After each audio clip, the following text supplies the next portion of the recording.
I think what he's going to do is he's going to cut a certain percentage, say 2%, 3%, perhaps even 5% of expenditure and apply it across all departments.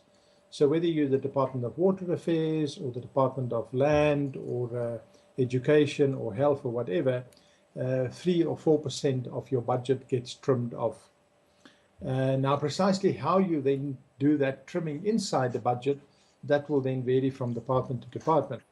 In some cases, you just don't fill personnel vacancies.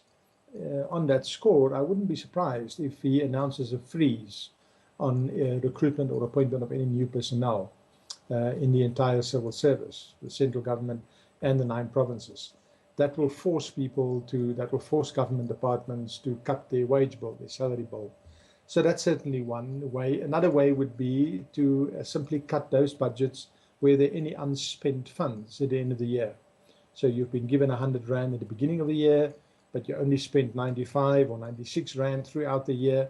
The 4 Rand at the end of the year that's left over, that gets chopped off next year's budget.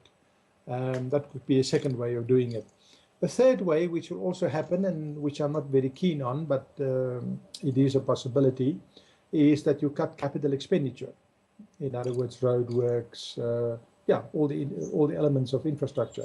Now, one doesn't want to do that because that's an investment in the future. That's money that you spend today, which gives you a return next year. And one doesn't want to see that cut. But I can imagine that that will also be done. So one of the things to do is to watch that total number and number on capital expenditure and see how that changes. Those are the 3 main areas where I think you will see him sharpening his pencil.